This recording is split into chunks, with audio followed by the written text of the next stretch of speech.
rabbi forget. I'm going to try it on Hebrew only slowly. Please, if you don't mind, stop me. Thank you. ושניים עשר אחד וחודש אדר ושלושה עשר יום הוא אשר הניח דבר המלך בדתו לעשות ביום אשר ציברו אויבי היהודים וישרום בהם והפוך הוא אשר יסלבו היהודים המה בשנם. נבהלו היהודים שעלים לכל מדינות המלך אחשוורוש לשלוח יד במלכי רעתם ואיש לא עמד בפניהם כי נפל בנם על כן על כל העמים ולכל שרי המדינות אחשוורוש לפנים ואחותיה ועושה המלאכה אשר המלך ושרים את היהודים כי נפל פחד מרדכי עליהם כי היא גדול מרדכי בבית המלך ושמעו הולך בכל המדינות בין האיש מרדכי הולך ונעוד ויכו היהודים בכל אויביהם מכת הארץ והקם והבא ויעשו כשניהם כצונם ובשנו שושנה הבירה הייתה ליהודים והיו היהודים לאבד חמש מאות איש. Do this in one breath? You ready to do this in one breath? All right, I'm gonna. Okay, you ready? Oh, you want me to do it? Okay. Oh, great. Just when I'm out of breath. Thank you very much. Okay.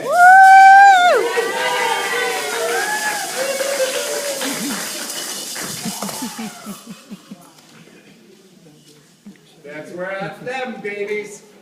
That's them. Here we go. I'm supposed to say this in one breath. ואת פרשנתה ואת אלפון ואת הצפתה ואת חדורתה ואת הדליה ואת הרידתה ואת פרטמתה ואת הריסי ואת הרידי ואת האחתה אז זה פני המן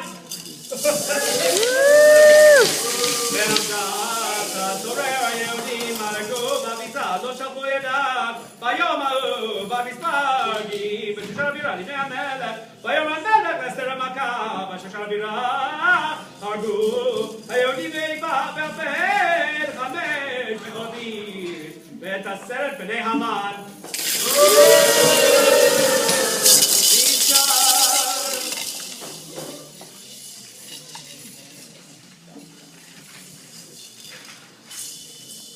ואישה מדינות המלך מעשו שנתן ויצא לך ובקשך ובאות ותעש ותאמר אסתר עמנה הגעתם למך והגדירה ששושן נאסוף אותה ויום את 10 בני המן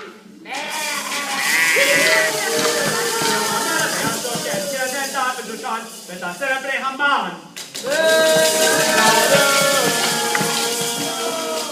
ויגלו יהודים אשר שושן גם ביום הבא לחודש אדר ויגלו בשושן 300 איש ותיזן לא שלחו ידם ושאר יהודים אשר במדינות המלך נגאלו בעמוד על נפשם ודופן אויביהם והרוב ושונאיהם 75,000 ותיזן לא שלחו את ידם ביום 13 לחודש אדר ונוח 14 בו ועשה אותו יום משתה שמחה והיהודים אשר שושן נגאלו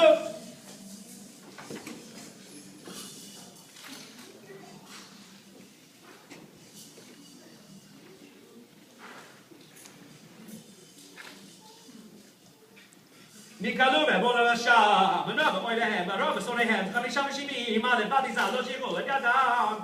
ביום 13 לחודש אדר ונוח 14 בו, ויום עשה אותו ביום משתה ושמחה, ויהודים אשר בשושן, נקלו ב13 בו ו14 בו, ונוח 15 בו ועשה אותו יום משתה ושמחה, כן, היהודים הפרזים, היושבים בערי הפרזות, עושים את יום 14 לחודש אדר, שמחה משתה ביום טוב, ומשלוח מנות איש לרעהו, ויכתוב מרדכי את הדברים, והדברים האלה וישלח ספרים על היהודים אשר בכל המדינות המלך אחשוורוש, הקרובים והרחוקים, לקיים עליהם להיות עושים את יום 14 לחודש אדר ואת יום 15 בו, בכל שנה ושנה בימים אשר נחו בהם היהודים אליהם, לחודש אשר נהפך להם מיגון לשמחה, ואלו יום טוב לעשות אותם ימי משתה ושמחה, משלוח מנות איש לרעהו ומתנות